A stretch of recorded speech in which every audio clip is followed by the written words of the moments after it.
દાખલા number 11 5 plus 55 plus 555 plus up two સુધી n પદ સુધી. તો 5 કોમન કાઢીએ તો 1 plus 11 plus 111 plus up to n પદ સુધી.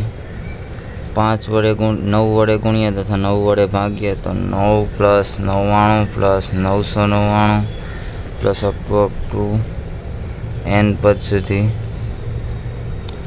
5/9 તો અહીં 10 - 1 વત્તા 10નો સ્ક્વેર -1 પ્લસ 10નો ક્યુબ -1 ક્યાં સુધી? તો કે n પદ સુધી. તો SNનું સૂત્ર બને તો પહેલું પદ 10 તથા 10ની n-1 અપોન 10 - 1 n. આથી લખી શકાય કે 50. આ 5/9 ને અંદર જવા દે તો 50/81 10ની n-1 5n અપોન 9. દાખલા નંબર 2 તેમાં 6 કોમન કાઢીએ તો 0.1 પ્લસ 0.01 પ્લસ 0.001 વધે ક્યાં સુધી? n પદ સુધી. તેવી જ રીતે 9 વડે ગુણીએ તથા 9 વડે ભાગીએ 0.9 પ્લસ 0.09 પ્લસ 0.009 ક્યાં સુધી? તો કે n પદ સુધી.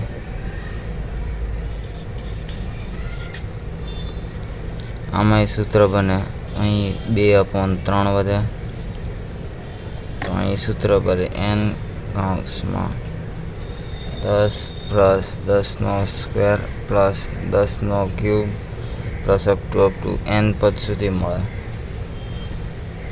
2/3 કૌંસમાં n-1/10 1-1/10n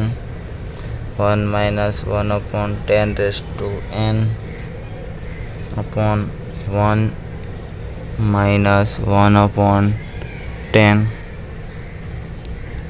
2/3 n. આ 2/3 ને અંદર જવા દે તો 2/3n - 2/27 1 - 0.1 n ઘાત.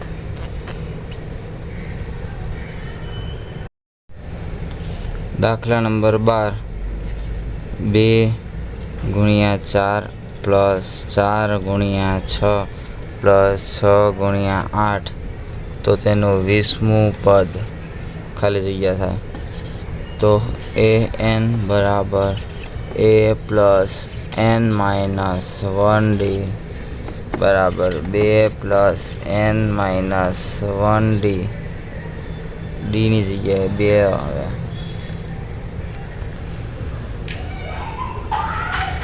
આ બેને અંદર જવા દઈએ તો 2n - 2 જતા રહે તો 2n વધે. anનું પદ an બરાબર 2n કૌંસમાં 2n પ્લસ 2 તો 4n કૌંસમાં n પ્લસ 1 2 × 2n કૌંસમાં n પ્લસ 1 2 × 2n 20 પ્લસ 1 તો 80 × 21 મળે.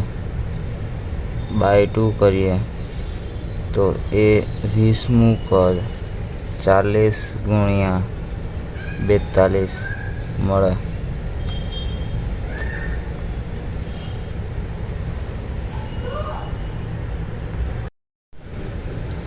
હેલો મિત્રો, સ્વાગત છે તમારું આજના એક નવા વિડીયોમાં. દાખલા નંબર 13 રોકડા છે 6000 તથા બાકી રહેતી રકમ 12000 ટોટલ હતા, તેમાંથી 6 આપી દીધા છે પહેલાં જ. તો બાકી રહેતી રકમ 6000 છે. હપ્તાથી ભરાતી રકમ બરાબર 500 રૂપિયાનો હપ્તો કરવાનો છે 12 મહિના માટે. એટલે 6000 બાકી છે એ પૂરા થઈ જાય. તો હપ્તાથી બનતી રકમની શ્રેણી 6000, 5500, 5000, તેવી જ રીતે છેલ્લી હપ્તો છે 500 રૂપિયાનો. પ્રથમ પદ મળે 6000 તથા છેલ્લું પદ છે 500 રૂપિયા. n બરાબર 12 મહિના. તો કેટલું વ્યાજ લાગે? તો વ્યાજ બરાબર 12/100, 12/2 કૌંસમાં 6000 પ્લસ 500. તો વ્યાજ મળે આપણે 4680. તો કુલ ચૂકવવી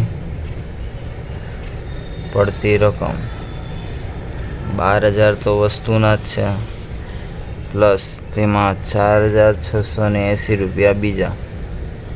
તો 16680 રૂપિયા વસ્તુની કિંમત આપવી પડે.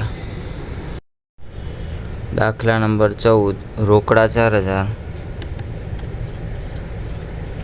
તથા બાકી રહેતી રકમ 22000 - 4000 એટલે કે 18000 તથા હપ્તાથી ભરાતી રકમ 1000નો હપ્તો કરવાનો છે. તો કે 12 મહિના સુધી 12 હપ્તા 12000, 18000, 17000, તેવી રીતે શ્રેણી બને. તો છેલ્લો છે 1000. તો વ્યાજ 10/100, 18/2, 18000 પ્લસ 10.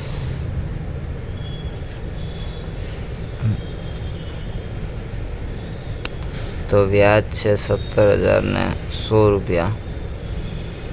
તો કુલ ચૂકવણી બરાબર 22000ની તો વસ્તુ જ છે, પ્લસ તેમાં 17000 રૂપિયા એડ કરીએ તો કુલ ભરવી પડતી રકમ 39000 રૂપિયા છે.